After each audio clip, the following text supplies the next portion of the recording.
حضرت علی سے کسی نے پوچھا، یا علی، آپ کی زندگی میں کوئی ایسی حسرت جو رہ گئی ہو؟ تب حضرت علی نے فرمایا، دو حسرتیں رہ گئیں، ایک جتنا مجھے علم تھا اتنا کسی نے پوچھا نہیں، اور دوسرا جتنا میں سخی تھا اتنا کسی نے مانگا نہیں۔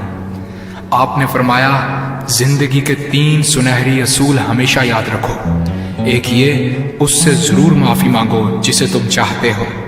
دوسرا، اسے مت چھوڑو جو تمہیں چاہتا ہے۔ تیسرا یہ، اس سے کچھ نہ چھپاؤ جس پر تم اعتبار کرتے ہو۔ آپ نے فرمایا، دوست سے سنبھل کر دوستی کرو، ہو سکتا ہے وہ کسی دن تمہارا دشمن بن جائے، اور دشمن سے سنبھل کر دشمنی کرو، ہو سکتا ہے وہ کل تمہارا دوست بن جائے۔ زبان کا وزن بہت ہی ہلکا ہوتا ہے، مگر بہت کم لوگ اس کو سنبھال پاتے ہیں۔ آپ نے فرمایا، جسم ایک دکان ہے اور زبان اس کا تالا۔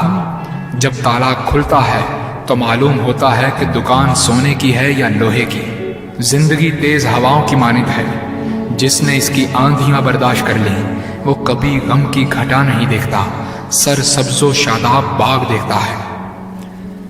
حضرت علی سے کسی نے پوچھا، یہ کیسے پتا چلے گا کہ جو پریشانی یا مصیبت ہم پر آئی ہے وہ اللہ کی طرف سے آزمائش ہے یا ہم پر اللہ کی طرف سے سزا ہے؟ آپ نے جواب دیا، جو مصیبت تجھے اللہ کی طرف لے جائے وہ آزمائش ہے، اور جو مصیبت تجھے اللہ سے دور کر دے وہ سزا ہے۔ حضرت علی کے پاس ایک یہودی آیا اور کہا، میں نے سنا ہے کہ آپ مسلمان جب عبادت کرتے ہو تو وسوسے اور خیالات آتے ہیں، جبکہ ہم عبادت کرتے ہیں تو ہمیں نہیں آتے۔ حضرت علی نے جواب میں فرمایا، اگر ایک گھر فقیر کا ہو اور ایک گھر امیر کا تو چور کہاں جائے گا؟ یہودی نے کہا، امیر کے گھر میں۔ حضرت علی نے فرمایا، تبھی تو شیطان ان کو ستاتا ہے جن کے دل میں اللہ ہو۔ جن کے دل میں اللہ کی محبت نہیں ہوتی وہاں شیطان کا کیا کام؟ آپ نے فرمایا، جب تمہاری جان کو خطرہ ہو تو صدقہ دے کر جان بچاؤ، اور جب تمہارے دین کو خطرہ ہو تو جان دے کر دین بچاؤ۔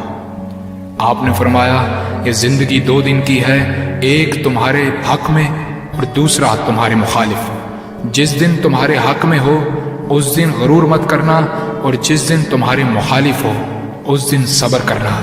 کسی کی مدد کرتے وقت اس کے چہرے کی طرف مت دیکھو، ہو سکتا ہے اس کی شرمندہ آنکھیں تمہارے دل میں غرور کا بیج بو دیں۔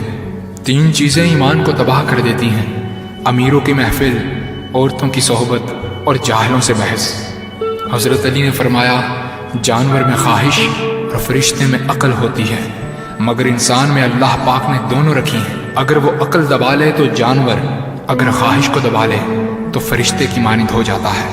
آپ نے فرمایا، اپنے جسم کو ضرورت سے زیادہ مت سنوارو، اسے تو مٹی میں مل جانا ہے۔ سنوارنا ہے تو اپنی روح کو سنوارو، کیونکہ اسے رب کے پاس لوٹ کر جانا ہے۔ مومن کی مثال ترازو کے پلڑے